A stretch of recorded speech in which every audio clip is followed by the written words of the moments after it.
السلام علیکم ورحمۃ اللہ وبرکاتہ ناظرین اور سامعین کرام، سب سے پہلے آپ کو ایک ویڈیو دکھانے کی کوشش کرتے ہیں۔ آپ اس ویڈیو کو مکمل سنیے، جو علماء کرام اور خاص طور سے علماء دیوبند کا ملک ہندوستان کے اندر دین اسلام کے لیے کس طریقے سے خدمت کی ہے اور تبلیغ جماعت کی جو حقیقت ہے، اس ویڈیو کے ذریعے آپ کو دکھانے اور سنانے کی کوشش کریں گے۔ آپ مکمل ویڈیو کو آپ دیکھیے اور اگر پسند آئے تو اپنی رائے ضرور پیش کیجیے اور اس ویڈیو کو زیادہ سے زیادہ لوگوں تک شیئر کیجیے۔ پہلے اس ویڈیو کو مکمل سنیے کہ پیدل دلی سے کلکتہ کی جماعت لے کر کے نکلے ہیں۔ اس میں دلی سے لے کر کلکتہ تک کی جماعت پیدل لے کر کے وہ نکلے ہیں۔ مولانا منظور نعمانی رحمۃ اللہ علیہ بڑی اونچی ہستی، مولانا خلیل الرحمان سجاد کا نام آپ سنتے ہیں، ان کے والد بڑی اونچی ہستی تھی، بڑی اونچی ہستی تھی، اور علامہ انور شاہ کشمیری رحمۃ اللہ علیہ کے یہ شاگرد تھے۔ مولانا علی میاں ندوی رحمۃ اللہ علیہ یہ دارالعلوم کے فارغ تو نہیں ہیں، لیکن حضرت شیخ الاسلام مدنی رحمۃ اللہ علیہ سے انہوں نے بھی استفادہ کیا ہے۔ میں یہ کہہ رہا ہوں کہ ایک مرتبہ مولانا منظور نعمانی صاحب مولانا مودودی صاحب کے ہاں چلے گئے پٹھان کوٹ، اور وہاں جا کے رہنے لگے۔ ایک دن دوپہر میں مرکز نظام الدین میں حاجی عبد الرحمان صاحب تھے، ایک نو مسلم۔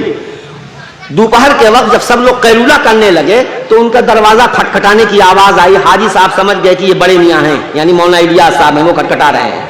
انہوں نے کہا، آواز آئی نحیف کمزور آواز، حاجی صاحب دروازہ کھول دو۔ حاجی صاحب کہتے ہیں میں نہیں کھولوں گا، جائیے سو جائیے۔ وہ سمجھ رہے تھے کہ اگر میں کھول دوں گا تو یہ آ کر کے ملت کا درد بیان کرنا شروع کریں گے، نہ سوئیں گے نہ سونے دیں گے، نہ قیلولہ خود کریں گے نہ مجھے قیلولہ کرنے دیں گے۔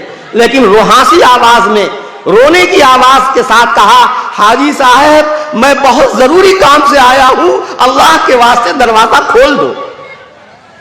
حاجی صاحب نے دروازہ کھول دیا، اندر گئے اور اندر سے زنجیر بند کر لی۔ حاجی عبد الرحمان بڑی اونچی نسبت کے حامل شخصیت ہیں، حاجی عبد الرحمان ہیں اور حضرت جی مولانا الیاس رحمۃ اللہ علیہ ہیں۔ دونوں نے کیا کیا؟ کہا حاجی صاحب سنیے، مولانا الیاس صاحب فرماتے ہیں کہ حاجی صاحب مولانا منظور نعمانی صاحب کو جانتے ہیں نا آپ؟ کہا ہاں وہ تو بہت بڑے عالم ہیں۔ کہا وہ ایک غلط جگہ چلے گئے ہیں، وہ ایک غلط جگہ چلے گئے ہیں، آؤ اللہ سے مانگتے ہیں۔ ٹھیک ہے، نہ جانے دل کی کس گہرائیوں سے اور کس تڑپ اور کڑھن کے ساتھ ان دونوں بزرگوں نے اللہ سے مانگا کہ ادھر انہوں نے دعائیں کی ہیں اور ادھر ان کے دل پر اثر پڑا ہے، ان کا دل وہاں اچاٹ ہو گیا، اور اسی دن بستر باندھ کر کے شام کی گاڑی سے آ کر کے سہارنپور آ کر پہنچ گئے مولانا منظور نعمانی۔